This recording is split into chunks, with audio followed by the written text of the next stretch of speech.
as you note, there are ample opportunities for Trump to make flubs, as much as he tries to point out what Biden does.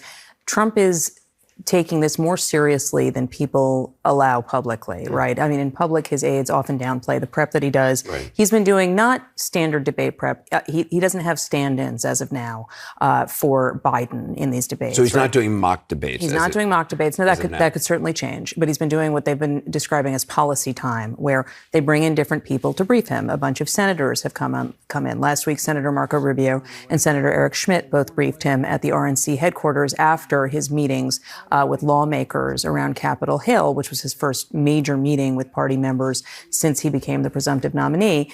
And they are focusing on various issues that could come up: abortion, healthcare, energy, COVID, and then very specifically, and this was one thing that came up last Thursday, what Trump will say when asked January 6th related questions, particularly his statements about pardoning some of the people who were arrested in connection with the violence that day. This is Michael Popok, Legal AF. Donald Trump and Joe Biden are going to be duking it out in a debate that's coming up in about a week. And Donald Trump has already recognized that he lost the last debate to Donald Trump because he did not exercise any self-restraint, was not prepared properly, and decided instead to be a bully and try to interrupt Joe Biden, sorry about that, over 100 times, much to the frustration of Chris Wallace, who at the time was moderating it. Maggie Haberman, who basically is on the Trump beat for the New York Times, reported in a recent interview that she has found through her reporting that Donald Trump is trying, at least, to take the upcoming debate seriously. He's doing something he doesn't usually do or never liked to do, whether he was candidate Trump or President Trump, which is to prepare and read. Yes, there is a presidential candidate that people are thinking about pulling the trigger for who doesn't like to prepare or read. Those are just the qualities you're looking for in the leader of the free world. I mean, it's no joke that, and it's been reported in the past, that Donald Trump did not regularly read his daily presidential briefing book, his daily presidential briefing. In fact, they stopped giving it to him because he became bored. He didn't want to listen to it. And there's no amount of presidential documents that he either didn't ignore, rip up, try to burn, or steal and take with him to Mar-a-Lago. Now he's apparently putting in some minimal effort. I mean, this is a person who got basically a gentleman's C in every educational setting he's ever been in, including the University of Pennsylvania, which he brags about. I mean, gentleman C is putting it mildly. This is not somebody that was a scholar. Joe Biden takes a lot of grief for no reason. He's been a copious note taker. There's just volumes and volumes of notes that he takes at the intersection of history and politics, so that he can keep them for posterity and to refer to them in the past, for his future decision making. Donald Trump, not at all. So the reporting from Maggie Haberman is he is practicing, whatever that means. They're getting him for limited prep and briefing time and debate prep. They're bringing in Republican operatives to play Joe Biden, and they're trying to catch Donald Trump up about key issues that they think will come up, like a woman's right to choose and the assault on her liberty, equality, and reproductive rights at the hands of Donald Trump and the right-wing MAGA Supreme Court. He's going to take a lot of flack and a lot of understandable heat and incoming assault from Joe Biden, as Joe Biden tries in the debate, in his closing argument to the American people, that he should be reelected, is going to tie and yoke and lash Donald Trump to his convictions, his fraud into business conduct, his sexual abuse and misconduct against women, all the lawsuits that have gone against him, all the juries that have found against him, all the grand juries that have found against him, all the indictments, all the prosecutions, all the convictions. That is Joe Biden's homework. Joe Biden's homework is to close the gap and just lash Donald Trump to all of his failings, criminality, immorality, and the like, and don't leave any stone unturned. By the time that debate is over, Joe Biden will have mentioned, he should be mentioning, the convictions of Donald Trump, the fraud that was determined by a jury by Judge Engoron in New York, The jury verdicts, 2 of them, E. Jean Carroll, the hundreds of millions of dollars that he owes for fraud, for punitive damages, for defamation, for misconduct, sexual misconduct, and rape. And Joe Biden has to drop his gloves. I've talked about this in prior hot takes. This is the time to make the closing argument. There may be other debates, but statistics show that the first debate is the one that matters. It's the one that leaves the most lasting impression and imprint on voters and their decision-making. Now is the time. Nobody can leave the debate with Joe Biden believing that Donald Trump is anything but somebody whose business record is a sham. It's propped up like a Potemkin village or a house of cards on a fraud company. He could never have made the money that he made after he inherited his money from his father unless he committed fraud. That. Sexual misconduct related to E. Jean Carroll and all the other women who testified in front of the jury compellingly about them being abused by Donald Trump. That has to resonate. The abortion decision, Dobbs from 2 years ago, and what's happened since with more than 13 states ripping away a woman's right to choose. That has to be front and center in the debate.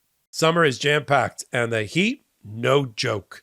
You got to prioritize hydration. We're made from 60 to 70% water. So when we're dehydrated, we feel imbalanced. You know the signs? Fogginess and fatigue. With all the drinks out there, you want hydration that works. Liquid IV delivers extraordinary hydration with advanced science thanks to live hydroscience, an optimized ratio of electrolytes, vitamins, and nutrients.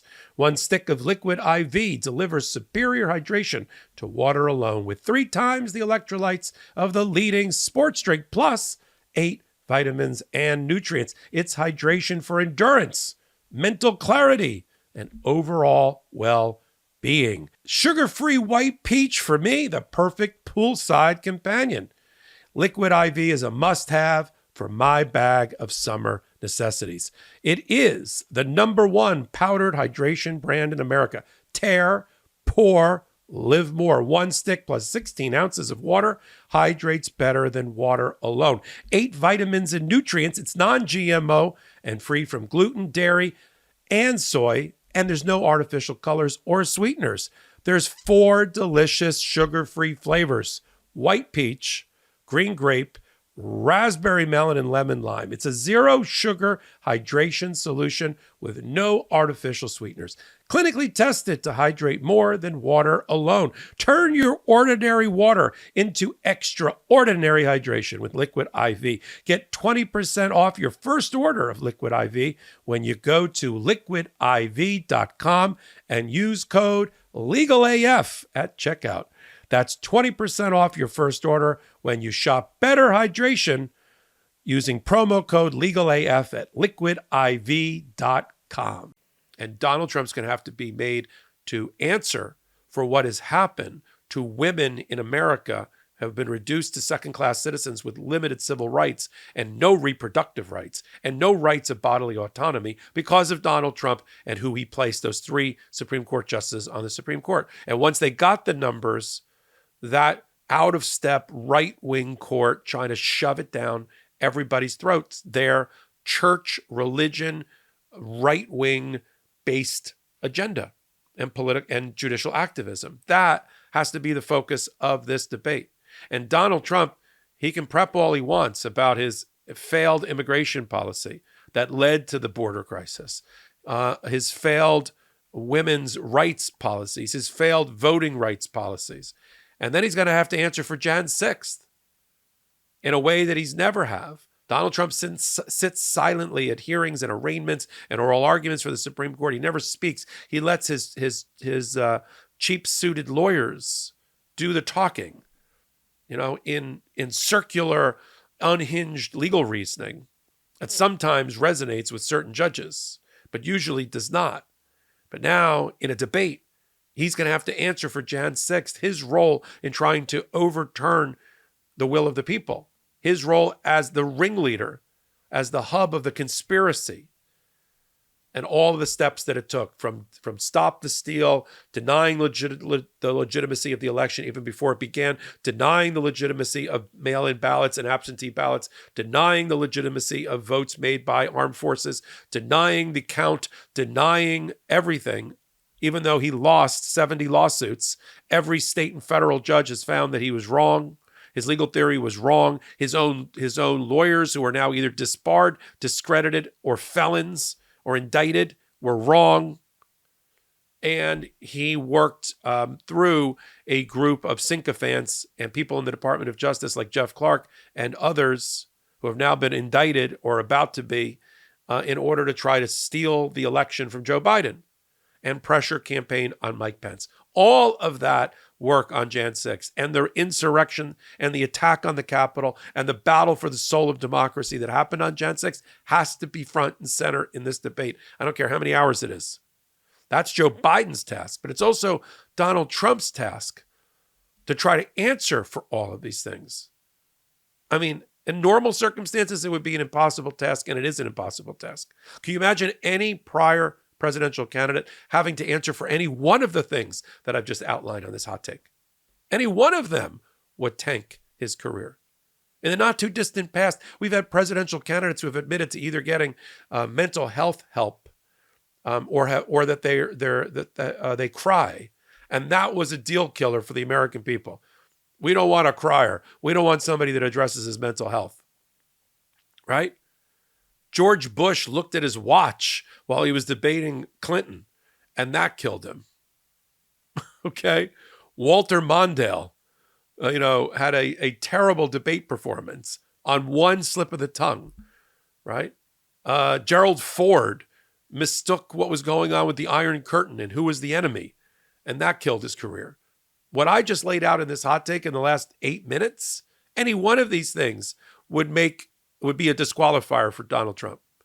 Collectively, together, we have to fight through Trump fatigue. We have to put this closing argument to the American people in an efficient, elegant way that Joe Biden will do.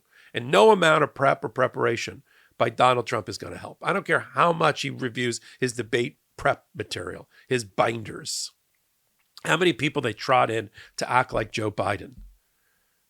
He is going to be underwater quickly because there is no compelling argument about the Dobbs decision taking away a woman's right to choose, what he's done about voting rights, the fraud that he's perpetrated on the American people and in his business life and on Jan 6th and against women and sexual misconduct against women. Even Mitt Romney has said that he drew the line when the person got adjudged to be a sexual abuser, and he won't vote for the guy. Hasn't stopped others who see their own political fortunes tied to Donald Trump.